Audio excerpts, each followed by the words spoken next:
administration, Mr. President, be it the social reform agenda or your economic liberalization efforts, or even the three-pronged peace process, which really strengthened the security of our nation, which do you think had the greatest impact on our people? It's really very difficult to judge that as a general opinion. But it really has to do with where you are. In the case of Mindanao, I'm sure it was the peace agreement and the continuing peace process to ensure development that counts the most. In the case of the Visayas, for instance, I'm sure the economic opening up leading to the development of Cebu Mactan and then beyond Cebu Mactan, also other centers of growth in the Visayas would count the most. In the case of Central Luzon, it would be our management of the disaster engendered by Mount Pinatubo, and before that the great earthquake of 1990 and the series of typhoons that followed. In the case of Metro Manila, it could have to do with the cleaning up of our environment.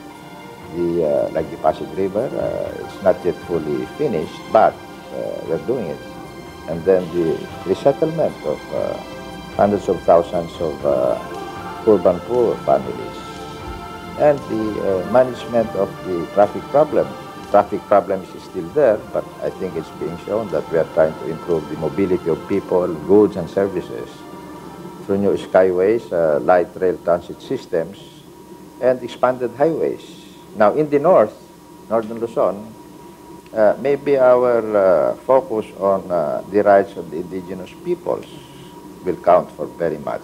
And our interventions in regard to the onslaught of El Nino, irrigation, water conservation, water recycling, and also the solving of the power problem. In the very dry areas of our country, that was a much bigger problem than in the places where we had hydroelectric systems.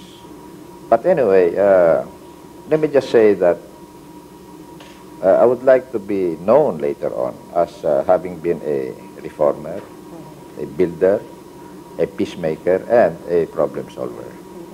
Mr. President, don't you sometimes feel that even if your economic recovery efforts have really gotten the seal of approval from people abroad, somehow some of our countrymen continue to display their pangs of discontent? How do you feel about this? Well, I think this is not uncommon. I'm not even saying that this is typical of the Filipino, because I recall from the Bible, and this I believe, that no prophet is a hero in his own hometown. But eventually I hope that the record will show that indeed during my time I tried my best as president and did achieve some results. And as you prepare to leave now for the APEC summit, how do you think can the Philippines, or what role does the Philippines play in meeting today's global challenges? The Philippines is going to play a very important role for three reasons. Number one, we are the outgoing chair of APEC. And therefore, if you're looking at the protocol arrangements, I will be sitting immediately to the right of the current chairman, which is Canada. And the next one coming in will be on the left side of the chairman. That's one point I'd like you to remember, because in all of this, there is a continuous and intensive coordination taking place between the outgoing and the incoming chairman.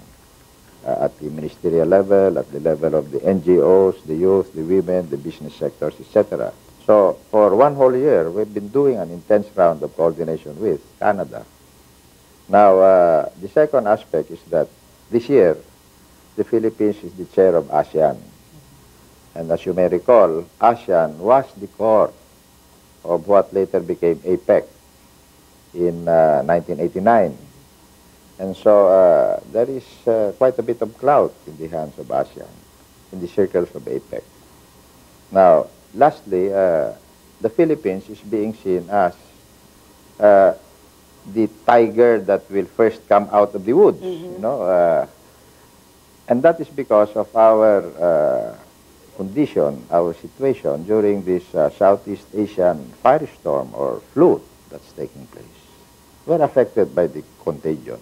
But because our macroeconomic fundamentals in a functioning democracy that is open and liberalized are in place, we can survive the financial onslaught or the speculative attacks a little better than the others. Mm-hmm.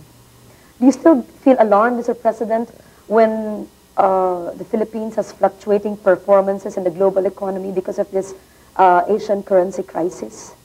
Well, we are not yet fully home or fully safe, so to speak. Yes. We have to do two things. Number one, complete our own internal economic and financial reforms.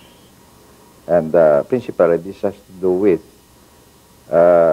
finishing and enacting 2 or 3 remaining measures still in Congress. The income tax component of the Comprehensive Tax Reform Package, CTRP. Second, putting out our agricultural modernization and irrigation law so that we can help the majority of our producers who are farmers more effectively. And third, the matter of putting out more liberalization as well as safety net packages. That has to be done. But we're doing it. And we are seeing a sort of a last 2 minutes effort on the part of both houses of Congress to put this in, including the amendments of the oil deregulation law. Now, we also have to look outward and continue our condition of acceptability and attractiveness to the friends and neighbors around who are looking for opportunities, investments, and some kind of economic action in the Philippines. We must assure our neighbors that these are being put in place. And lastly, I must point out that our exports continue to grow at the rate of 23% for the first 9 months of 1997 as compared to the same period in 1996. This means that our markets are still desirable and competitive in the world, and that therefore we must continue this productivity and this efficiency in our production areas, even down there at the grassroots. Mr. President, what state of the Philippine economy will you pass on to the next president? Well, I mean to do 2 things. First of all, we have the centennial. And of course, this should be a joyous and grand celebration by the Filipino people of their 100 years of independence, if not full independence in the beginning. It was total independence that our revolutionary heroes fought for, and eventually we got it. And we must enhance that independence, not just, again, through a democracy that is empowering our people, but we must also liberate our people from the shackles of poverty and the lack of opportunity and the lack of access. And so I hope to hit 2 birds with 1 stone by the time I graduate, 2 weeks after the 100th year of our independence on June 30, 1998, by delivering to my successor and to the people a much better economy, but beyond that, a better quality of life for everyone. Well, if not everyone, at least for the majority. Mr. President, the pride of your administration are the regional growth areas and investment zones, the Iaga, the Soxargen, and all the very successful regional growth areas. Are these meeting your expectations?